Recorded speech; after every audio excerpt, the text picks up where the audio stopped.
década de los 80 casi refunden 7 años en la cárcel a nuestro querido Paul McCartney. Hoy veremos el arresto de Paul en Japón. Comenzamos.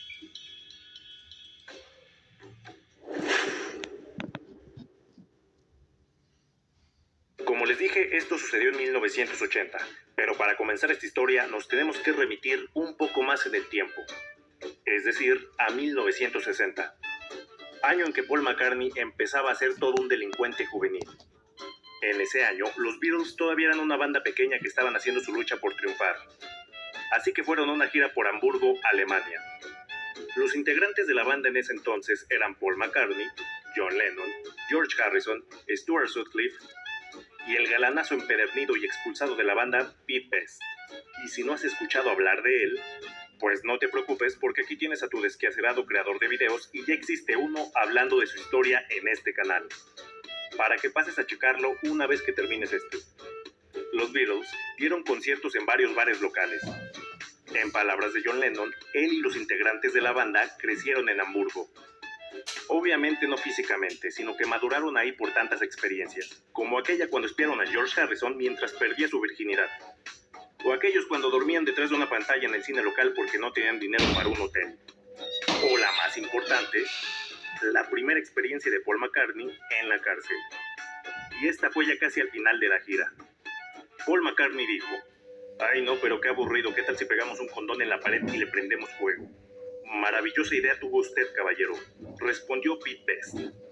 Y dicho y hecho, pegaron el globito en una pared y le prendieron fuego, dejando una mancha de fuego y un olor asqueroso a, pues, lo que huele un condón incendiado. Obviamente el dueño del lugar, pues no se carcajeó de risa, le habló a la policía y pues arrestaron a los Beatles. Estuvieron detenidos por 3 horas para posteriormente ser deportados. Pero bueno, lo vivido, ¿quién se los quita? De aquí damos un salto en el tiempo a los años 70, cuando en una gira por Suecia, Paul y su banda de Wings fueron detenidos por poseer 7 onzas de hierbabuena, orégano, juanita, como ustedes quieran llamarle. Hay que ser cuidadosos que después el señor YouTube se enoja. Todos fueron detenidos y liberados después de pagar una fianza de $1,200. Paul McCartney, que ya se había tomado todos los cursos de Carlos Muñoz y tenía una tremenda mente de tiburón, consideró que este arresto le serviría de publicidad para la gira. En 1973, nuevamente sería detenido cuando la policía descubrió que en la granja de Paul McCartney, ubicada en Escocia, había un cultivo de orégano.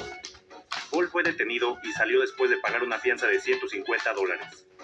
Quedó en libertad ya que Paul McCartney explicó lo siguiente.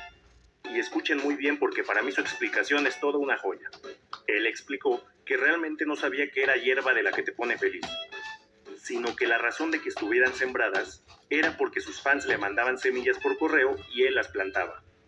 El juez dijo: "Pues qué demonios eres, Sir Paul McCartney, papacito bebé, te creo, libérenme a este hombre ahora mismo". Yeah, well, we got a load of seeds, kind of in the post, and we didn't know what they were. We kind of planted them all, and 5 of them came up illegal. Y miren nada más esta risa de malévolo de Paul McCartney, ni él se la creía, pero bueno. Y es así como llegamos al año de 1980. Después de lo anteriormente relatado, uno creería que Paul McCartney ya había aprendido su lección. No, más equivocados no podíamos estar, ya que Paul y su banda de Wings tenían planeado ir de gira a Japón. El país del sol naciente estaba emocionado de tener al Beatle después de 15 años de espera. Los promotores de conciertos en Japón querían llevar a Paul en 1975. Pero 2 años antes, como ya escuchamos, había sido condenado por el cultivo que encontraron en su granja. Y Japón le prohibía la entrada a todo aquel que tuviera antecedentes penales en los últimos 7 años. Pero bueno, pasado este plazo, se comenzó con la planificación de los conciertos en Japón, y se le avisó a la banda que no llevaran ninguna sustancia ilegal, dado que por los antecedentes de Paul, la policía estaría muy cuidadosa. Esto se le aclaró con mayor énfasis a Paul McCartney. Le decían: "No lleves nada ilegal, no lleves nada ilegal". Sí, no se preocupen, dijo Paul McCartney. Después tomó su avión y despegó de Nueva York, aterrizando en Japón, pensando que este sería su regreso triunfal en el país nipón. Pero, oh surprise, le abrieron la maleta, la revisaron y encontraron media libra de hierbabuena hasta la cima de la maleta. Ni siquiera se dio a la tarea de disimular. Según relató Paul, los policías que descubrieron esto estaban muy apenados porque eran fans de él. Y pues estaban así de ahí, ya la cagamos, mi dinero a la basura, ya no hay concierto, chavos, se cancela. Y pues con toda la pena del mundo, pero arrestaron a Paul McCartney. Tristemente el cantante llevaba más de 200 gramos en su posesión, lo cual era suficiente para ser acusado de tráfico de sustancias ilegales. En Japón no existía la libertad bajo fianza, así que lamentablemente tenía que llevar su proceso en prisión. Fue llevado a la cárcel y lo dejaron en una celda pequeña, sin mucha ventilación y sin contacto con su familia. El cantante dice que sufría dolores de cabeza y no podía descansar por el miedo de dormir y que fuera atacado. Linda McCartney estaba abrumada. No sabía cómo ocultar estos hechos a sus hijos, sobre todo por el constante acoso de la prensa.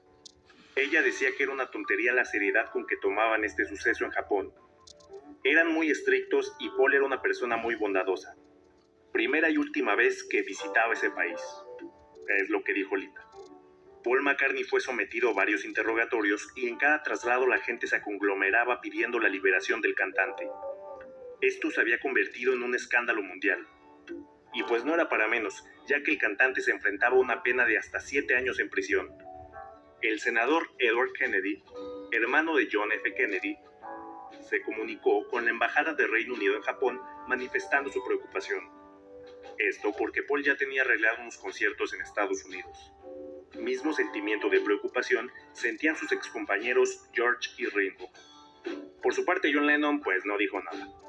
Paul fue recluido en la cárcel de Kosuge, en el centro de Japón. Despertaba a las 6 a.m. cada día y se sentaba en el suelo junto a los demás reclusos mientras pasaban lista. Después limpiaban su cuarto y posteriormente desayunaban. En Wingsman, un documental hecho para televisión producido por Mary McCartney, el músico le contó a su hija el secreto para sobrellevar el momento. Mi instinto natural de supervivencia y mi sentido del humor empezaron a aparecer. Pensé, seré el primero en levantarme cuando se enciendan las luces. El primero con su celda limpia. El primero que se lava y se cepilla los dientes. Para comenzar a comunicarse con el resto de los reclusos, gritó nombres de marcas japonesas como Toyota, Kawasaki o Datsun. Y los demás le respondían Johnny Walker. Y esto me recordó que yo tenía un amigo que se llamaba Misugai, y pues como no me grababa su nombre, pues yo le decía Kawasaki. Así que confirmo esta historia, yo también lo hacía. Es muy práctico. Todo el mundo le decía al cantante, "Cántate Yesterday, perro". Así que Paul cantó a capela el coro de su canción, conmoviendo a todos y ganándose el respeto de todos los internos. Para Philip Norman, la experiencia en la cárcel fue liberadora para el expido. Después de tantos años de poder y libre albedrío ilimitados, casi llegó a disfrutar de la sombría sencillez, soledad y absoluta indefensión de su vida en la cárcel. Lejos de una penitencia, le resultó un alivio librarse de los innumerables símbolos y ceremonias que implicaba ser Paul McCartney. Reflexiona el biógrafo del músico.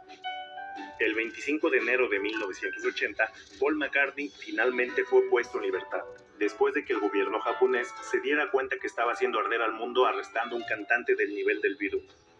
Una vez liberado Paul, dijo que no sabía por qué había cometido tal estupidez. Solo recordaba que esa hierba era demasiado buena como para ser tirada al inodoro. Y aquí otra entrevista de Paul McCartney burlándose de los reporteros. Last question. Do you still like to smoke marijuana? No, I quit. Yeah, on the plane. El arresto de Paul McCartney obviamente trajo implicaciones económicas, ya que se cancelaron 11 conciertos y se tuvo que indemnizar a la productora de la gira con 184,000 libras.